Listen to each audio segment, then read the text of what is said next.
ada yang akan dihasilkan. Apa yang dihasilkan dari proses interaksi manusia komputer dari disiplin ini? Kita belajar tentang apa? Ya ulang lagi. Selalu saya ulang biar mantap ya. Nanti ketika tugas akhir dan ingat ya. Di ISK ini kita belajar tentang apa? UI UX. Apa yang dihasilkan? Bukan proses ini ya. Apa yang dihasilkan? Desain. Desain apa? Desain itu salah satunya ya. Desain apa? Programnya apa? Desain bisa bukan websitenya, tapi adalah desain interaktif. Pertama itu ya, desain bagaimana kita mendesain ya interaksi suatu perangkat lunak. Ya, perangkat lunak apa? Ya, desain interaksi. Kenapa? Elemen dari perangkat lunak itu tidak hanya interaksi, ya kan? Apalagi elemen perangkat lunak. Kalau kita bikin sistem informasi pasti ada apa? Data, ya. Kemudian ada layanan-layanan yang juga butuh logika prosesnya, ya. Oke, kalau di rekayasa perangkat lunak, ya, kalian diajarkan keseluruhan kan elemen dari suatu sistem atau perangkat lunak itu. Kita ketika ada pada sampai ya desain yang setelah UML itu apa? Bikin skenario. Setelah itu enggak langsung coding, enggak bisa langsung coding karena kita harus turunkan lagi sekali lagi apa? Ada satu diagram kalau kita pakai UML. Setelah di case itu diagram skenario. Setelah diagram skenario apa? Ini kalian udah paham, harus paham banget ya, karena jadi engineer perangkat lunak. Setelah diagram skenario dia akan lagi sebelum tahap masuk ke tahap coding. Sequence. Bikin sequence diagram kan? Ya. Apa beda hasil dari diagram skenario dengan diagram sequence? Ada yang tahu? Apa sesungguhnya yang dihasilkan dari diagram skenario, ya? Dan apa bedanya setelah diturunkan lagi ke diagram sequence? Apa? Ayo. Kalau diagram skenario kan karena cuma bikin flow-nya ya. Flow alur dari sebuah use case. Use case-nya kita buat alurnya ya, detailnya. Nah, dasar kita membuat alurnya dari apa? Kita butuh mengimajinasikan. Mungkin nggak perlu diimajinasikan. Kita pahami alur prosesnya dulu. Contohnya apa? Login. Ya, yang paling sederhana kan login. Semua paham apa itu proses login. Proses login itu seperti apa alurnya kira-kira? Urutannya apa dulu? Pencet misalnya tombol login atau tombol loginnya ketika kita buka aplikasi sudah Oke, anggaplah dialog untuk loginnya sudah ya, contohnya begini ya. Misalnya kita mulai dari keadaan ini ya, login gitu ya. Biasanya login ini untuk aplikasi tertentu bisa langsung dia muncul ketika aplikasi diaktifkan untuk user baru, atau bisa juga dipencet, dipilih ya menu login. Oke, apa yang muncul ketika di login ini biasanya? user ID. Ya, di sini ada kotak kok. Ya, terus apa lagi? Password. Gayanya macam-macam ya. Ada juga yang user ID dulu udah oke, baru dia munculkan. Ini macam-macam. Tapi minimal kan dua ini ya pasangannya. Oke. Nah setelah itu apa? Apa yang harus dilakukan user? Mengisi. Ini kan kita ceritakan di mana? Di diagram skenario. Nah, untuk menyusun diagram skenario, kita butuh minimal ini kan?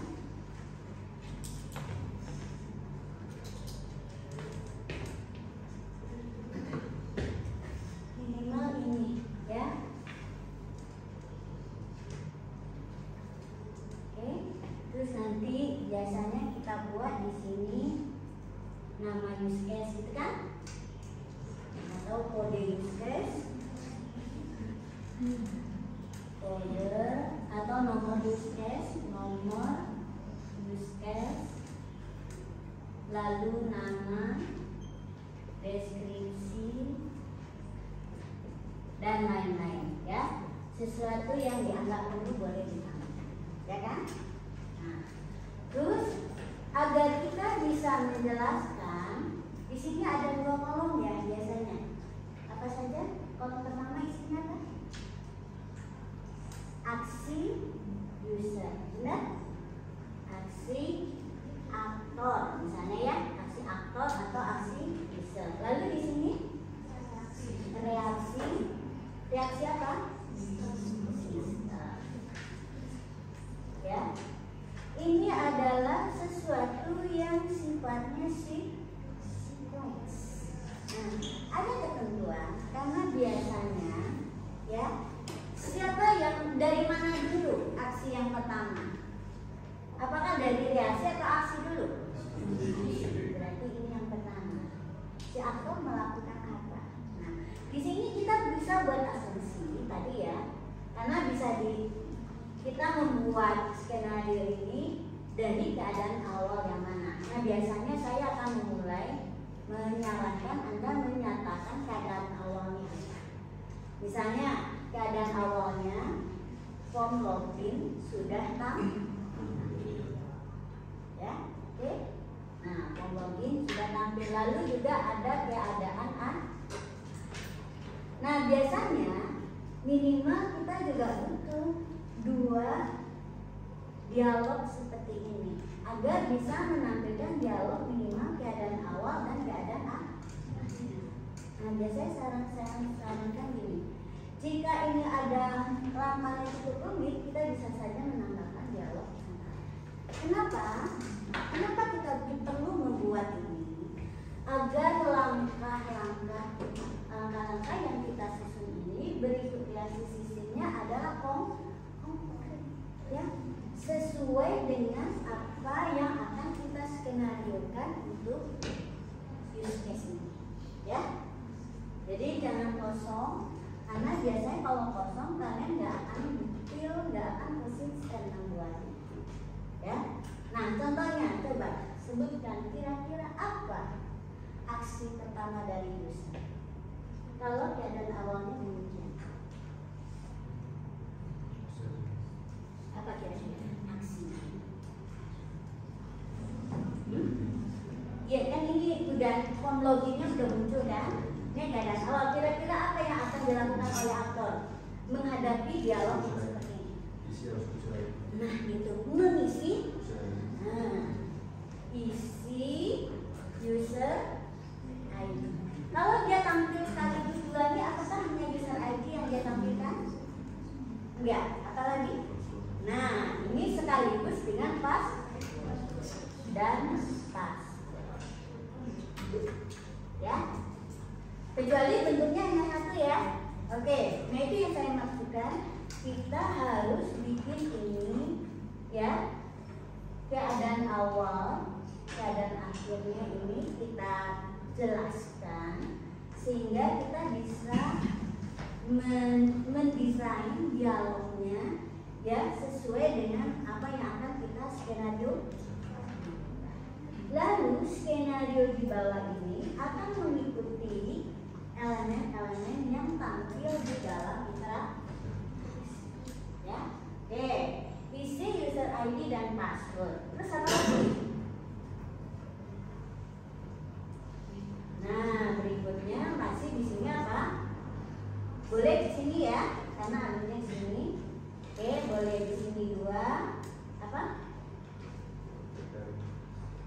Query. Nah. Sistem ya, sistem memverifikasi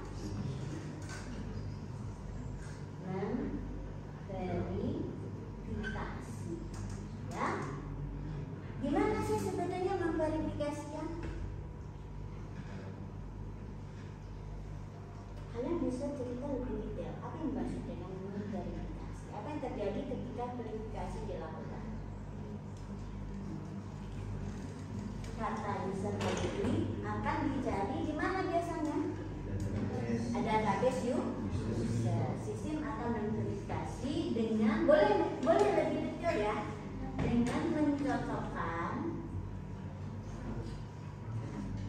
user ID dan password dengan data yang ada di database. Ya, detail, karena semakin detail kalian memahami ini, semakin clear, semakin mudah juga ketika kita menyusun tahapan berikutnya, yaitu misalnya use case sequence ya. Ya, kayak ini ya, saya